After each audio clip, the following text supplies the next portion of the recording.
orang-orang yang duduk belajar atau membaca Al-Quran.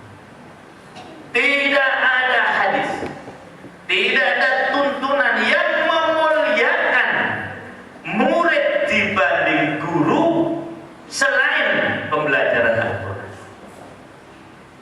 Makanya Rasulullah Sallallahu Alaihi Wasallam bersabda seperti ini, tulis. Alhamdulillah. Khairukum man ta'allama al-Quran wa 'allama. Yang terbaik di antara kalian itu yang belajar Al-Quran dan yang mengajarkan.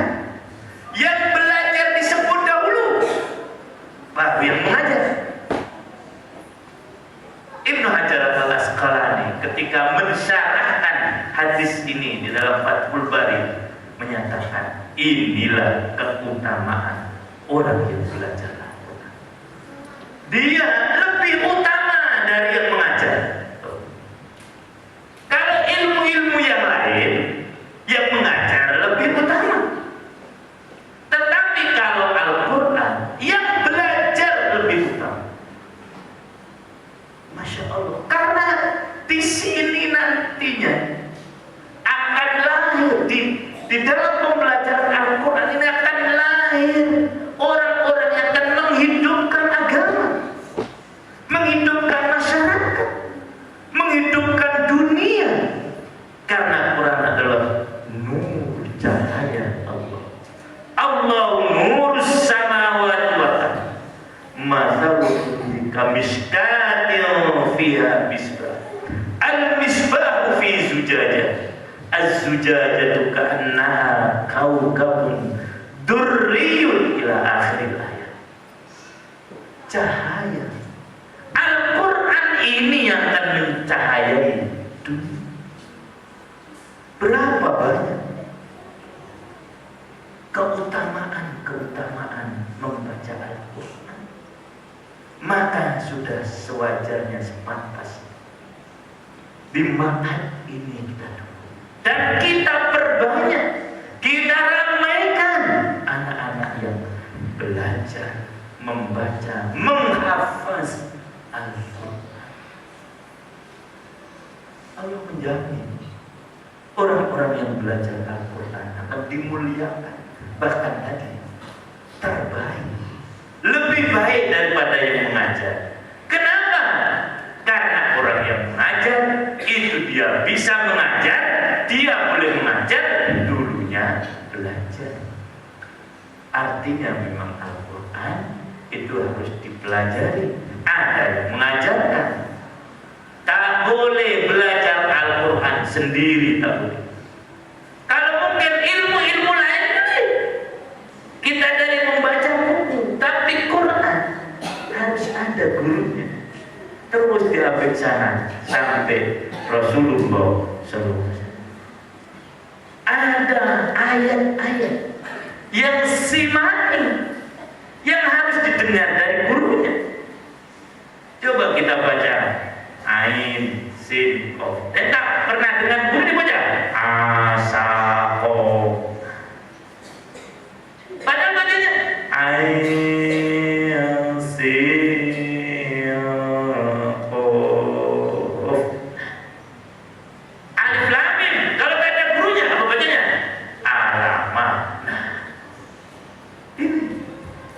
Jadi Quran beza dengan yang lain. Siapa yang duduk tekun belajar Al-Quran, di samping tadi akan menyebabkan redanya amarah Allah yang punya beberapa kemuliaan. Minimalnya 4 kemuliaan kan di dalam hadis. Majalasa qaumun yadluna kitaballah illa hafathumul malaikah wa ghasyiyatuhumur rahmah wa dzakarahumullahu fi man indah wa fi riwayatin wa nazalat alaihim sakinah.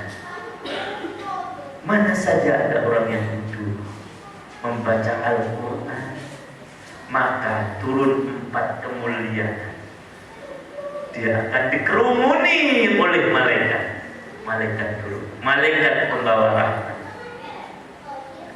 Dia akan dinaungi oleh rahmat, akan disebut namanya di hadapan Allah Subhanahu wa Ta'ala. Namanya disebut oleh Allah. Siapa tak senang? Nama bapak siapa? Syafi'i. Ini raja sedang berpidato, menyebut, saya terima kasih kepada Bapak Syafi'i. Bahagia, senang tak? Ini yang menyebut Allah Subhanahu wa Ta'ala. Ini Pak Syafi'i lagi membaca Al-Quran, disebut namanya oleh Allah di hadapan makhluknya yang mulia, yaitu para malaikat. Wa dzakarahu fi man wa nazalat alaihim sakinah, ketenangan akan didapatkan. Jadi inilah kemuliaan orang membaca Al-Quran, julasail Quran. Yang ketiga, budak-budak, anak-anak yang belajar ilmu, menuntut ilmu. Menuntut ilmu, orang pergi menuntut ilmu hanya boleh disamakan dengan perang. Padahal perang arti sebagian dari jihad itu puncak dari ajaran Islam. Wadirwatu sanami al-jihad. Tidak ada kegiatan yang oleh Allah disamakan dengan perang.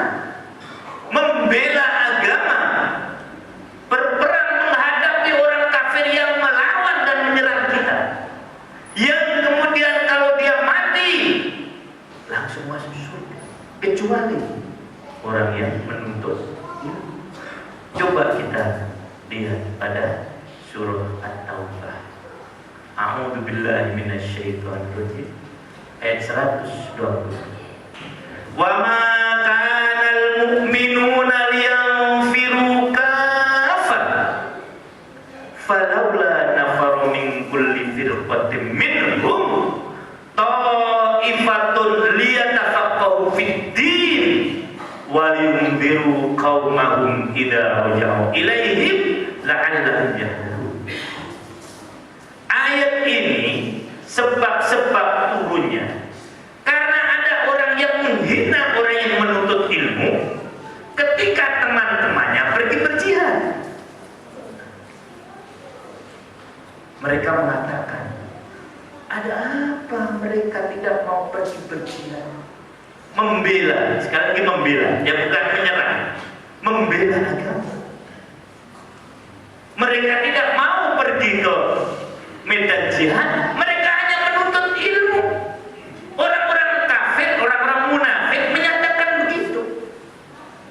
Allah menurunkan ayat tadi, wa ma kana al-mu'minuna liyanfiru kaffah. Tidak diperbolehkan orang-orang beriman pergi semuanya ke medan jihad. Kenapa tidak ada di antara mereka ta'ifatun liyatafaqahu fid-din, sekelompok manusia yang mereka mempelajari agama? Di dalam bahasa Arab, kalimat pergi itu bermacam-macam. Misalnya dhahaba, pergi, safaro, pergi, roha, pergi. Tapi kalau nafaro, hanya satu, pergi ke medan jihad. Nah, untuk menuntut ilmu ini bahasanya sama, liyanfiru kaffah falaula nafara min kulli firqah. Kenapa tidak ada sekelompok dari mereka yang pergi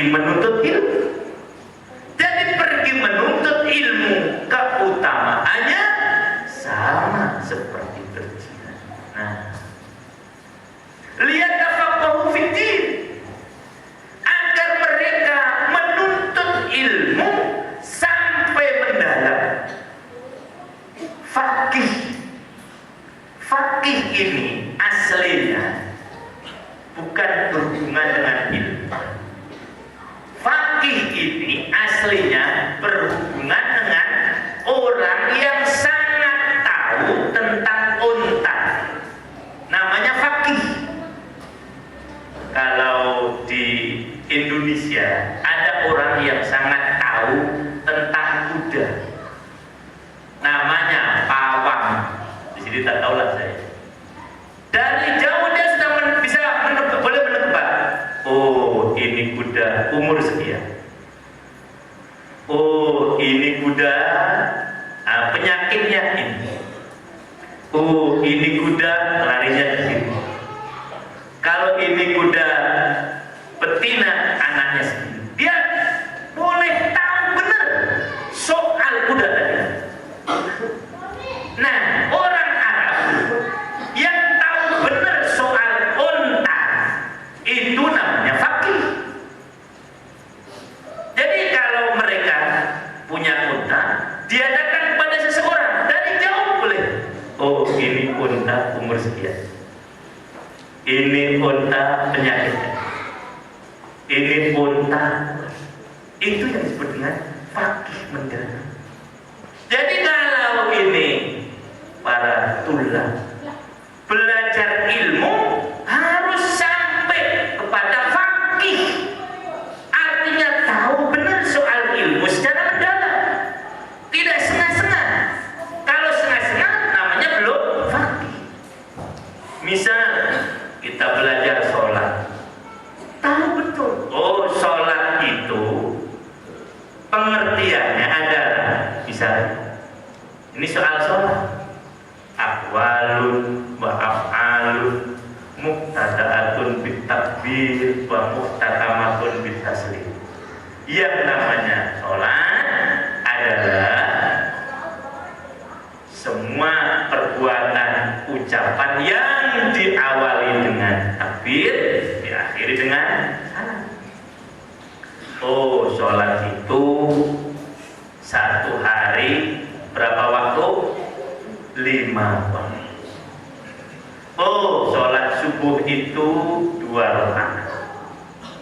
Oh, setelah takbir sunahnya membaca iftitah. Setelah iftitah membaca Fatihah. Tahu betul soal sholat. Oh, ketika ruku itu membaca Subhana Rabbiyal Azim atau membaca Subhanallah wa bihamdika wa maghfir. Oh, ketika sujud dia membaca Subhana Rabbiyal A'la atau doa-doa yang lain. Oh, ketika dia tasyahud tahiyat dia boleh membaca at-tahiyatul mubarakatus sholawatut thayyibatu lillah atau at-tahiyatu lillah wassalawatu. Tahu semua soal sholat, barulah itu namanya fakih. Kalau dia kamu tahu sholat, tahu ada berapa dalam sehari 5 kali sholat subuh berapa rakaat? 15 rakaat. Berarti belum fakih. Sholat subuh berapa? 2 rakaat. Waktu rukuk baca apa? Baca qul huwallahu ahad. Berarti belum fakih soal sholat. Ilmu-ilmu yang lain harus benar-benar mendalami. Liyatafaqahu fid-din. Ini pentingnya menuntut ilmu. Karena kalau ilmu tidak dituntut sampai mendalam, nanti akan mengakibatkan fitnah. Misal saja sholat subuh atau sholat ini oleh para ulama memang benar, shollu kama ra'aitumuni usolli. Tetapi yang dilihat oleh para sahabat boleh bermacam-macam. Maka ada kalanya orang yang membaca Fatihah dalam sholat, ada yang baca Bismillah dengan jahar, Bismillahirrahmanirrahim seperti imam tadi. Ada yang dia baca sir pelan, Bismillahirrahmanirrahim. sholat di Mekah, gitu kan? Ada yang tak baca sama sekali, langsung Alhamdulillahirabbil alamin. Mana yang salah? Mana yang salah? Tak ada, benar semua. Karena masing-masing ada dalil dari Rasulullah SAW. Riwayat dari Abu Hurairah, saya dengar Rasulullah membaca basmalah. Riwayat dari Wa'il bin Hujr, bahasanya saya sholat di belakang Rasulullah, di belakang Abu Bakar, di belakang Utsman, di belakang Umar.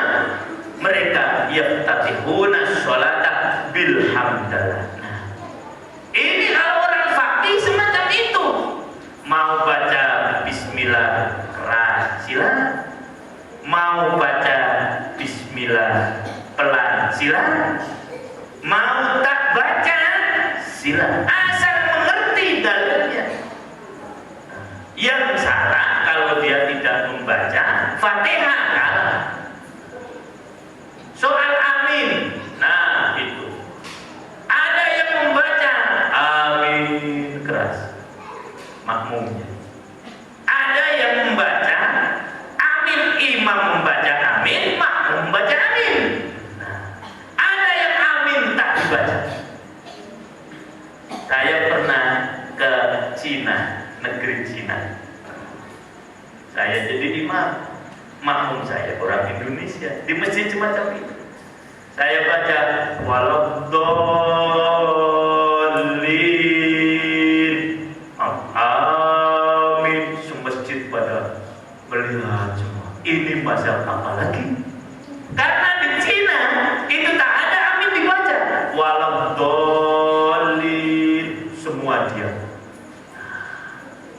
Karena ini masalah-masalah yang diistilahkan. Nah, yang penting dia baca Fatihah, itu fakih. At-tahiyat, nah lagi ini. Saya sholat di Turki. Di Indonesia soal tunjuk jari ribut orang yang tidak ngerti. Kalau sholat dengan tahiyat, nah ada yang mulai pertama at-tahiyatul mubarak, sudah isyarat. Nah, mana pertama? Ada yang isyaratnya asyhadu alla ilaha illallah. Ada yang isyaratnya mulai Allahumma inni a'udzubika min adzabi jahannam. Ada yang begini-gini. Ya. Mana yang salah? Di Turki tak ada itu semuanya. Yang begini cuma saja. Saya lihat, sholatnya jadi tak khusyuk juga ya. Nah, sholat tahiyat begini saja. Nah ini. Jadi kalau orang fakih mengerti semua, dia tak akan menyalahkan sih. Itu ranah-ranah ikhtilaf. Nah inilah nanti insya Allah calon-calon fuqaha, orang-orang yang mendalami ilmu untuk agama. Ingat, agama ini tidak hanya memerlukan ilmu tafsir. Agama tidak hanya memerlukan ilmu hadis. Agama tidak hanya memerlukan ilmu fikih. Agama memerlukan sebarang semua ilmu. Maka ketika Allah menyatakan soal ilmu, Allah menggunakan lafaz yang nakir, Rabbi zidni ilman, ilmu semua. Karena memang Islam memerlukan ilmu yang lain. Sholat perlu ilmu bagaimana membuat ini baju, maka perlu desainer baju. Masjid ini perlu arsitek dulu ya. Arsitek. Kalau tak ada arsitek, kalau semuanya hanya ngerti ilmu fikih, masjid ini tak jadi. Karena apa? Bagaimana meluruskan tiang? Yang tahu dia batalnya wudhu. Nah, ini bagaimana nih mengatur? Ini apa namanya? Apa namanya? Musik. Wah, saya mah tahunya rukunnya sholat. Nah, ini perlu perlu nanti yang boleh menerbangkan pesawat terbang. Namanya apa di sini? Kapten. Nah, masya Allah, nikmatnya kalau di kapten sama yang hafal Quran. Dalam perjalanan dia menghafalkan Quran. Tidak yang lain. Diingatkan para penumpang semuanya, kita melewati negeri Thailand, waktunya sholat zuhur, silakan sholat zuhur. Nih, karena kaptennya hafal Quran, kaptennya mengerti agama, dan seterusnya. Nah, inilah keutamaan orang menuntut ilmu. Maka dengan ini, mari kita makmurkan masjid-masjid di mana saja berada. Kita perbanyak, kita ramaikan orang-orang yang belajar Al-Quran, dan kita arahkan budak-budak kita, anak-anak kita, dan juga kita semuanya untuk belajar ilmu. Semua ilmu yang penting nantinya dapat memperkuat agama, sehingga murka Allah tidak jadi diturunkan, sehingga bumi Thailand ini menjadi bumi baldatun thayyibatun wa rabbun ghafur, negeri yang indah, yang baik, yang penghuninya semuanya diampuni oleh Allah Subhanahu wa ta'ala. Ini Ustaz Ghazali saya kira yang boleh saya sampaikan. Mohon maaf apabila ada kekurangan, dan sudah tentu banyak kekurangan. Kalau itu yang benar datang dari Allah Subhanahu wa ta'ala, yang salah dari Yahsyallah. Karena memang saya hamba yang sangat dolim. Sekali lagi, jazakumullah khairan semua perhatiannya. Wassalamualaikum warahmatullahi wabarakatuh.